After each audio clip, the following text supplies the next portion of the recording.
E vamos de revisão para avaliação! E a galera fica tremendo na base com os cabelos em pé, mas não precisa, né? Não há necessidade. A gente já fez uma mega revisão via quiz, né? Via quiz. E a dona Generosa e seu bondoso estão aqui dispostos a sempre deixar do jeito mais tranquilo para vocês. Né? Então, dia de avaliação é dia de sossego. É dia de sossego, que a galera que acompanhou toda a unidade 2 com certeza não terá dificuldade, né? Vai tirar de letra a nossa avaliação, porque a gente cobra o que a gente ensinou, não é verdade? Do mesmo jeito que foi ensinado nas aulas, claro, sem tirar nem pôr. Só trocando os números. Né? A gente trabalha dentro do que a gente ensinou para vocês, por quê? Porque é fato, né? A gente passou por uma unidade bem bacana, tivemos uma série, né, com várias temporadas, e dentro das funções a gente viu 5 tipos, né? A temporada da função afim, a temporada da função quadrática, da função modular, da função exponencial e da logarítmica, todas elas com seus episódios, né? E todas elas encerrando a série com as suas aplicações no dia a dia. Invadimos várias disciplinas diferentes, invadimos biologia, né, calculando lá a multiplicação das bactérias, dos vírus. Foi mesmo. Invadimos química. Física. Até literatura, filosofia. Filosofia, invadimos. Cara, que é matéria. E sem contar que de vez em quando ela incorporava aqui uma espanhola, queria falar um espanhol. Passamos, é verdade, passamos pelas questões do Enem também, né? Então foi bem recheada. Agora sim, a gente elencou 6 aulas para revisar, né? Porque não dá pra gente revisar tudo. Mas então vai cair só as 6 da prova? Claro que não! Então tudo vai, né, ser contemplado na nossa avaliação, mas na revisão, só 6 a gente faz aí a parte revisional, tá certo? Beleza, beleza? Então vamos de avaliação na nossa aula 63. Bora, professora Adelina, vem de avaliação, então vamos com a gente. Aula 63.1, onde a gente vai fazer a revisão geral da unidade 2. E na unidade 2 nós começamos falando de função afim. E para a função afim, pegamos 2 partes, tá? Uma parte do zero e do gráfico, casos particulares e o estudo dos sinais. Na função afim, parte 3, a gente, né, viu esses outros detalhes. E aí a gente foi para a segunda temporada, a função quadrática, onde a gente estudou também algumas particularidades e soma e produto. Beleza. Vamos lá. Voltando ainda na função quadrática, a gente viu o estudo da parábola. E na função modular, nós estudamos a função modular, o módulo, e jogamos tudo na máquina de calcular. Também construímos gráficos, né? Claro. E na função exponencial, o valor a gente numérico fez do mesmo jeito, né? Isso certinho? Mesmo, Então vamos lá, revisão da aula de número 33. Vamos lá, para resolver função afim, mediação. Para encontrar raiz, mediação. Vem com a gente então, vamos para a revisão da função afim, onde a gente viu que ela é do tipo f de x igual a ax mais b. Onde nós temos um termo dependente que está ali coladinho no x porque ele precisa do x, e o termo independente é aquele que está sozinho, é o ponto de interseção com o eixo y. Aquele que vive em isolamento social, sozinho, mas também independente dos demais, tá? E aí dentro da função afim a gente viu a máquina de calcular e vimos como a gente pode achar os zeros da função ou as raízes. E um detalhe importantíssimo, quando A é maior que zero, ela é crescente. Com A menor que zero, ela é decrescente. Perfeito. Esses detalhes aqui são importantes, tá? Porque isso vai demandar um resultado gráfico, né? Então, se você já sabe, só de olhar para a função, sem ver gráfico, sem nada, você já sabe se ela vai crescer ou decrescer no plano cartesiano. Então, fique esperto que isso aqui nos diz muita coisa, não é verdade? E o melhor de tudo é que, assim, separamos uma aula, mas para entender essa uma aula que foi separada, você tem que entender a estrutura. Entendeu a estrutura, você percebe que quando eu tenho um termo dependente, ele vai sempre aumentar de forma gradativa, de acordo com o x. No gráfico, esse termo que depende do x, ele vai indicar se é crescente ou se é decrescente. Então, além de ser dependente, ele é informativo. Ele dá uma informação importante. Diz, né? E agora vamos lá na aula 34. A gente continua falando de função afim, mas agora de alguns casos particulares e do estudo do sinal. Olha lá. Falando de casos particulares, a gente tem 3 tipos, né? Ela pode ser constante, linear ou identidade. Lembra da paródia e tá tudo bem. Na constante, a gente já sabe que o B é o único elemento que a gente tem. Então o A é 0. Isso. Na linear, aí a gente tem um B igual a 0 e um A diferente de 0. Na identidade, esse A ele assume uma propriedade importante. Ele vale 1, tá? E claro que isso aí você vai olhar graficamente e vai conseguir identificar também. No estudo do sinal existem 4 passos, né? A gente analisa primeiro pelo A se ela é crescente ou decrescente. Determina depois o zero ou raiz da função. Monta um esboço.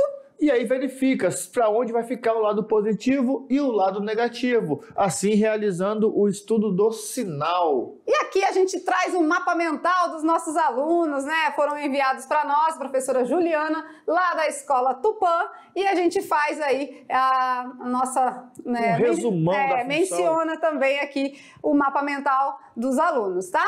Ele traz aqui que a gente precisa determinar os valores de x para encontrar os de y, que é a nossa máquina de calcular, marcar os pontos, os pares ordenados no plano, e aí a gente traça a curva da função, né? Beleza. Então, desse jeito, a gente consegue fazer o nosso gráfico, seja ele em qual função for, né? E qualquer tipo de função, a gente tem como encontrar o gráfico dessa maneira. Seguindo esse passo a passo, Isso. Né? E essa curva da função vai ser legal porque em cada função vai ter um nome diferente. Essa curva, por exemplo, na função afim, é chamada de reta. Na quadrática é chamada de parábola. É a curva da função.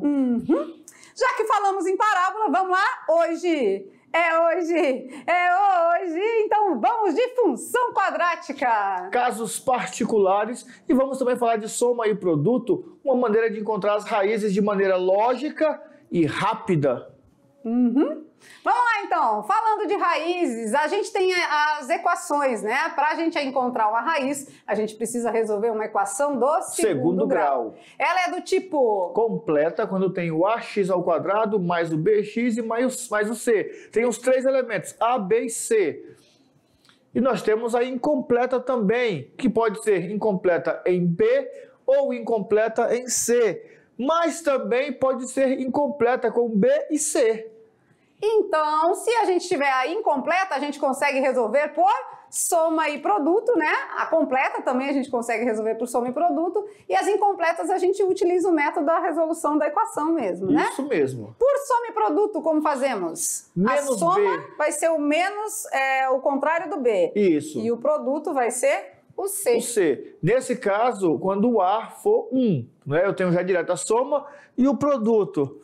Quando o A for diferente de 1, tenho lá um A2, um A3, então eu vou fazer o quê? Vou pegar o B, mudar o sinal do B e vou dividir por A, aí eu tenho a soma. Vou pegar o C, vou dividir por A, eu tenho o produto.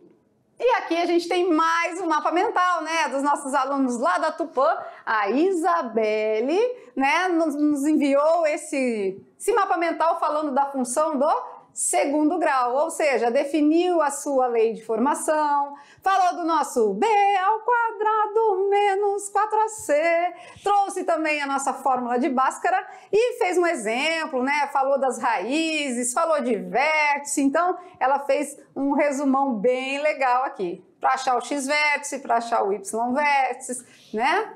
Muito, muito top. Quem fez o mapa mental pode usá-lo para estudar. Quem não fez, nós vamos pedir autorização da Isabelle e do nosso outro aluno para que eles possam estar copiando, para também estudar, porque no mapa mental é um resumo de tudo que foi estudado e foi ensinado. E aqueles que não fizeram, né? A gente deu a sugestão várias vezes de construir o mapa mental, mas aqueles que não fizeram, a gente, ao final de quase todas as aulas, a gente enviou um mapa mental. Como vocês recebem o nosso material, os nossos slides em PDF, vocês podem também estar estudando por ali, tá certo? Deve, pode e deve. E deve, é mesmo. Vamos lá então, falando mais uma aula agora, vamos lá para a aula de número 40, onde a gente fez o estudo da parábola. Parábola é a curva da função do segundo grau. Essa parábola pode assumir características diferentes de acordo com os valores do nosso delta. Então, e lá fala assim, né? Na nossa paródia fala: hoje o valor de delta importa, se for o zero, toca uma vez o x, eu fico louca, né? Então, se o delta for maior que zero, né? Delta positivo, x não escapa, passa pelo vértice, segue a linha para ali pegar de novo. Opa, e aí fala do vértice, né? Que legal. Passa, toca no x, passa pelo vértice e volta. E se o delta é menor do que zero... Negativo, delta negativo... O x fica solitário, porque ele nem passa pertinho. Muito bem. Então, o discriminante delta nos traz muitas informações, né? Isso mesmo. Falando ainda do A, do B e do C, eles também têm a sua importância, né? O coeficiente A, o B e o C trazem algumas indicações, consequências. O valor de A vai indicar que a função é crescente ou decrescente. E aí vamos pular o B e falar do C. Vamos. Olha só, crescente ou decrescente. Quando nós falamos em crescente e decrescente, nós destacamos para vocês o seguinte: concavidade para baixo, decrescente. Concavidade para cima, crescente. Carinha feliz? Carinha triste. Concavidade para cima, concavidade para baixo, carinha triste. E quem fala tudo isso pra gente é o valor do A. O C é aquele ponto que o nosso gráfico toca o eixo Y. Então, tocou o eixo Y, a parábola tocou o eixo Y, é o C. Já o B...